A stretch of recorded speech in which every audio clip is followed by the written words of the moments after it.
Exatamente às 13h45 de 12 de outubro de 2025, um navio mercante de carga foi interceptado em águas internacionais do Caribe por uma unidade da Marinha dos Immaquirawa, na US Navy. O cargueiro transportava cerca de 20 toneladas de carga classificada como suspeita rumo a Caracas, de acordo com um comunicado do Pentágono. Foi escoltado para um porto na costa de Curaçao para uma inspeção exaustiva. A operação, planeada a partir de um quartel-general naval em Porto Rico, durou aproximadamente 4 horas e colocou em alerta as rotas marítimas entre a Venezuela e os países do Caribe. Às 8h05, o cargueiro já estava sob custódia, sem resistência visível, enquanto drones do Comando Sul monitorizavam a operação a 150 quilômetros de distância. Segundo fontes oficiais, a operação de interdição contou com o apoio de inteligência satelital e monitoramento marítimo prévio. O navio foi direcionado para um corredor supervisionado por unidades navais americanas no sul do Caribe, dentro da área sob responsabilidade do Comando Sul. Os relatórios indicam que foram usadas patrulhas da US Navy e uma fragata com sistemas de vigilância avançada, sem que fossem reportados disparos ou confrontos. Este fato insere-se no contexto de uma estratégia mais ampla. Desde o início de setembro de 2025, Washington tem intensificado as operações navais no Caribe com o objetivo declarado de cortar supostas rotas de drogas provenientes da Venezuela. No primeiro episódio deste ciclo, a 2 de setembro, um ataque americano afundou uma lancha que, segundo a Casa Branca, transportava narcóticos, resultando em 11 mortes. Além disso, a 13 de setembro, a Venezuela denunciou que um contratorpedeiro americano abordou um navio de pesca venezuelano durante 8 horas, o que aumentou a tensão diplomática. O navio foi identificado como o USS Jason Dunham, DDG-109. O cargueiro detido desta vez nunca foi identificado publicamente por nome ou bandeira. Nem foi especificada a carga exata, exceto classificações como suspeita. Alguns analistas sugerem que poderia tratar-se de materiais de duplo uso, mercadorias sancionadas ou até produtos energéticos. A opacidade alimenta a preocupação nos portos venezuelanos e entre operadores logísticos. Do ponto de vista militar, a operação demonstra uma coordenação entre vigilância marítima, inteligência avançada e capacidade de projeção naval. A escolta para Curaçao indica que a US Navy procurou manter a transparência para as inspeções e evitar choques diplomáticos imediatos. No entanto, a ação deixa claro que Washington está disposto a exercer controle efetivo sobre rotas marítimas, que até agora considerava livres. A detenção do cargueiro com 20 toneladas a caminho de Caracas não foi um facto isolado, mas sim parte de um padrão que se consolida desde o início de setembro. As autoridades americanas asseguram que estas operações respondem a um plano de interdição sustentada, cujo propósito é cortar alegadas rotas de contrabando e pressionar o governo da Venezuela a nível econômico e logístico. Em primeiro lugar, Washington procura interromper o fluxo de bens sancionados. Segundo o Departamento de Estado, alguns navios estariam a transportar materiais ligados a programas energéticos ou de refinação sob sanção internacional. Estas medidas não afetam apenas o petróleo, mas também o fornecimento de químicos, peças de reposição e maquinaria que se dirigem a refinarias venezuelanas. Em segundo lugar, o objetivo militar é manter a presença dissuasiva no Caribe. A Marinha Americana aumentou o número de patrulhas, com operações conjuntas entre o Comando Sul e a Guarda Costeira. Só em outubro foram contabilizadas 5 missões de interseção, todas com participação de drones de vigilância MQ-9 Reaper e fragatas da classe Freedom, equipadas com radares S, PIBO-1D. E, em terceiro lugar, os serviços de inteligência procuram obter informação logística sobre os corredores marítimos usados pela Venezuela. Através dos registros de navegação e das inspeções de carga, são recolhidos dados que podem servir para futuras sanções ou bloqueios direcionados. Neste contexto, a operação de 12 de outubro durou exatamente 4 horas e 15 minutos desde o momento do avistamento até a chegada ao porto. A primeira detecção ocorreu às 3 horas e 45 minutos, a 92 milhas náuticas, a nordeste de La Orquilla, e a ordem de abordagem foi emitida às 4 horas e 32 minutos. Após um registro de contentores com raios gama portáteis, o capitão do cargueiro foi escoltado a bordo da fragata USS Detroit LCS-7, enquanto helicópteros Seahawk vigiavam o perímetro. A inspeção inicial determinou que a carga incluía tanques metálicos sem rotulagem, equipamentos elétricos e bidões selados, motivo suficiente para trasladar a embarcação para Curaçao, onde chegaram às 7h59, sob supervisão conjunta de agentes americanos e neerlandeses. Nenhum dos 18 tripulantes foi detido, embora os seus passaportes tenham ficado retidos durante o processo. Ora, este tipo de operações acarreta riscos significativos. Em primeiro lugar, os incidentes multibandeira, já que alguns navios operam com pavilhões de conveniência e armadores de diferentes países. Qualquer erro pode levar a litígios internacionais ou reclamações diplomáticas. Em segundo lugar, existe o risco de desvios perigosos. Ao evitar zonas de controlo, alguns capitães optam por rotas mais longas ou pouco seguras, aumentando a probabilidade de acidentes ou pirataria. E, finalmente, o risco político. Caracas classificou as ações como agressões encobertas e violações da soberania marítima, enquanto Washington insiste que se trata de operações de interdição legítimas em conformidade com o direito internacional. A tensão, no entanto, não para no Caribe.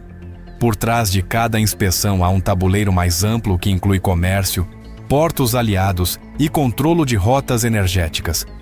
A detenção do cargueiro com 20 toneladas não só marca um precedente militar, mas também tem um impacto direto no comércio marítimo e na estabilidade econômica do Caribe e da América do Sul. O que começou como uma operação pontual, hoje é interpretado como um sinal de que os Estados Unidos podem estar a fechar progressivamente a rota marítima para Caracas. De acordo com a Organização Marítima Internacional, OMI, mais de 65% das importações venezuelanas entram por via marítima. A rota do Panamá, Trinidad e Curaçao para os portos de La Guaira e Puerto Cabello é essencial para o fluxo de alimentos, medicamentos e peças de reposição. Por isso, o reforço naval americano tem um efeito imediato: o aumento do custo de transporte e a redução do número de cargueiros dispostos a navegar para a Venezuela. Desde a operação de 12 de outubro, pelo menos 7 companhias de navegação privadas solicitaram a revisão dos seguros marítimos perante o risco de interdição. Os novos contratos incluem cláusulas que elevam os prêmios em até 35% a mais, em comparação com a média de setembro. Além disso, o porto de Willemstad, em Curaçao, registra um aumento de 18% no tráfego de inspeções ligadas a cargas com destino venezuelano. Por outro lado, o tempo de trânsito entre portos do Caribe e a Venezuela estendeu-se em média por mais 36 horas, devido a desvios forçados e controlos aduaneiros mais rigorosos. Em termos práticos, isto implica perdas logísticas para operadores portuários e o encarecimento de mercadorias básicas, especialmente combustíveis refinados, alimentos e produtos farmacêuticos. A pressão também se estende ao campo político. Os governos dos Países Baixos, Panamá e República Dominicana manifestaram preocupação com a frequência dos registros, embora até agora mantenham a cooperação com Washington. Entretanto, Caracas solicitou à ONU e à Organização Marítima Internacional uma revisão das ações da US Navy, argumentando que as interdições são realizadas fora do quadro de sanções aprovado pelo Conselho de Segurança. Por sua vez, o Ministério da Defesa venezuelano implantou patrulhas costeiras e sistemas de radar na faixa marítima norte, com o objetivo de garantir o trânsito livre e seguro da frota mercante nacional.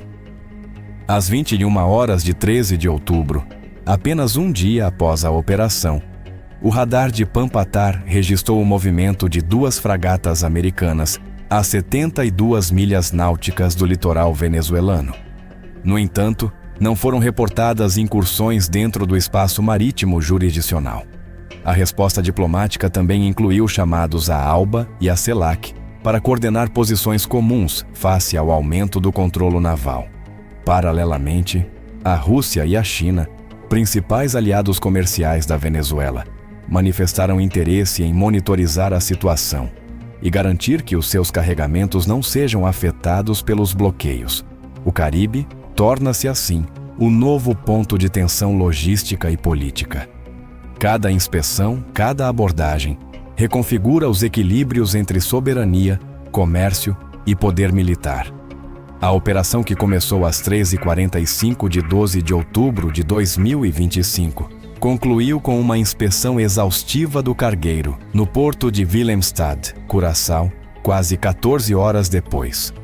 Os resultados preliminares do registro, publicados pelo Comando Sul e confirmados pela Guarda Costeira dos Imausekmenmiliwa, revelaram que a nave transportava 20 toneladas de equipamento industrial de origem chinesa, juntamente com materiais considerados de duplo uso, ou seja, com possível aplicação civil ou militar. O comunicado, emitido às 19h30 de 12 de outubro, especificou que entre os contentores foram encontrados tubos de liga, componentes elétricos de alta capacidade, conversores e materiais isolantes que poderiam ser usados tanto em instalações energéticas quanto na fabricação de sistemas de radar. A inspeção foi realizada com a participação de especialistas neerlandeses e observadores da Agência de Controlo de Exportações dos Estados Unidos. O relatório indica que não foram encontradas armas, drogas ou explosivos, mas que o conteúdo infringia as restrições impostas pelas sanções do Departamento do Tesouro sobre a importação de tecnologia avançada para a Venezuela. Após a verificação, a carga foi confiscada temporariamente e o navio permanece sob custódia administrativa, enquanto se define o seu destino legal. O Ministério das Relações Exteriores da Venezuela classificou o procedimento como uma violação flagrante do direito internacional e denunciou que Washington usa pretextos de segurança para dificultar o comércio legítimo de nações soberanas. Em contraste, a Casa Branca sustentou que a operação foi totalmente em conformidade com os acordos multilaterais de controlo de exportações e que a interdição foi realizada sem violência, com pleno respeito pela tripulação e sob protocolos marítimos internacionais. As repercussões estendem-se para além do incidente. Nos portos do Panamá e Cartagena, as autoridades marítimas começaram a aplicar controlos adicionais a embarcações com destino venezuelano.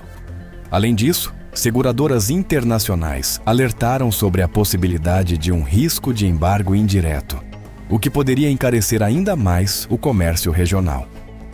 Analistas consultados por agências internacionais advertem que a operação pode ser interpretada como o início de uma nova fase de pressão marítima, onde cada inspeção se torna uma mensagem política.